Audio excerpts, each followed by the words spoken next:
Hello students, माता के आंचल को पाठ को आगे बढ़ाते हुए हम लोग पहुंच गए हैं पेज नंबर 6 का लास्ट पैराग्राफ हमको पढ़ना था।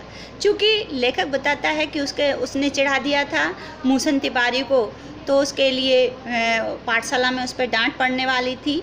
इसको हम आगे बढ़ाते हैं। बाबूजी ने यह हाल सुना, वह दौड़े हुए पाठशाला में आए, गोद में उठाकर हमें पुचकारने लगे और फुसलाने लगे।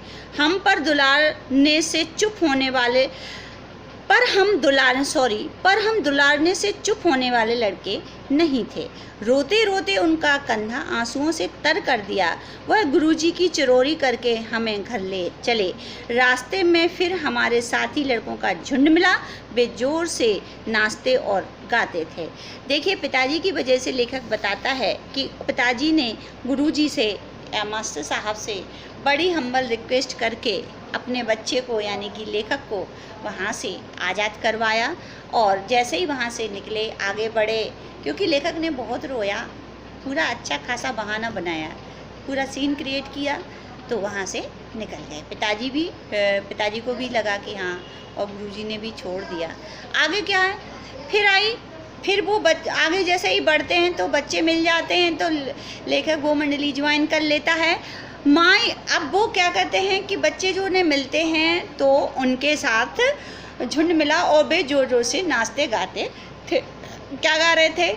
माई पकाई गरर गरर पुआ, हम खाइब पुआ ना खेलब जुआ। ये वाला गीत गुनगुनाते हैं। फिर क्या था, हमारा रोना धोना भूल गया। हम हट करके बाबूजी की गोद से उतर पड़े और लड़कों की मंडली में मिलकर लगे वही तानसुर आलाप ने। तब तक जब सब लड़के सामने वाले मकई के खेत में दौड़ पड़े, उसमें चिड़ियों का झुंड चल रहा था। वे दौड़ दौड़ कर उन्हें पकड़ने लगे, पर एक भी हाथ ना आई। हम खेत से अलग ही खड़े होकर गा रहे थे। क्या गा रहे थे? राम जी की चिड़ैया, राम जी का खेत, खा लो चिड़ई भर भर पेट। ठीक है, ये लेखक गुनगुना रहा था। हमसे कुछ दूर बाबूजी और हमारे गांव के कई आदमी खड़े होकर तमाशा देख रहे थे और यही कहकर हंसते थे कि चिड़िया की जान जाए लड़कों का खिलौना। सचमुच लड़के और बंदर पराई पीर नहीं समझते।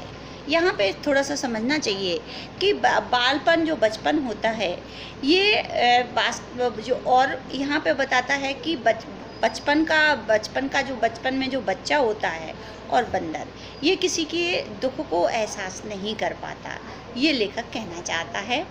तो एक टीले पर जाकर हम लोग चूहों के बिल में पानी उलीचने लगे। नीचे से ऊपर पानी फेंकना था। हम सब थक गए। तब तक गणेश जी के चूहे की रक्षा के लिए शिव जी का सांप निकल आया। रोते चिल्लाते हम लोग बेहताशा भागे चले और औंधा गिरा, कोई अंटा चिट, किसी का सिर फूटा, किसी के दांत टूटे, सभी गिरते पड़ते भागे। हमारी सारी देह लहूलुहान हो गई, पैरों के तलवे कांटों से छलनी हो गए। अब जैसे ही देखा, वो लोग फिर से कोई शैतानी कर रहे थे। और अब की शैतानी ऐसी थी कि ऊपर टीले पर एक चूहों का बिल बना था।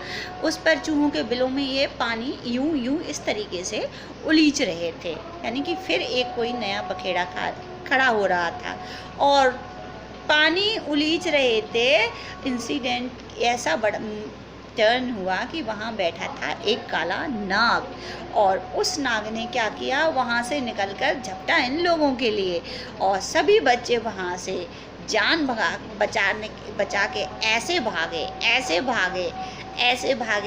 कि कोई ऐसे ऊंधे मुँह गया तो किसी के दांत टूटे, और जब भागे तो पैरों में कांटे से तलवे छिद गए, बिल्कुल भरे गए, और बच्चे बहुत डर गए थे। ठीक है, तो लेखक इन चीज़ों को बताता है। आगे बढ़ते हैं। हम एक सुर से दौड़े हुए आए और घर में घुस गए। स्पीड बहुत तेज करके लेखक बताता है कि मैं भागता हुआ आया और घर के अंदर पहुंचा। उस समय बाबूजी बैठक के ओसारे में बैठकर हुक्का गुड़गुड़ा रहे थे। ठीक है, और उस समय बाबूजी बरामदा जो होता है उसमें बैठकर हुक्का पी रहे थे। इसी समय लेखक वहाँ से दौड़ता हुआ निकला। ठीक है बेटा, नेक्स्ट चैप्टर हम अपने नेक्स्ट वीडियो में शुरू करेंगे। ठीक है बेटा, take care, God bless you, bye बेटा।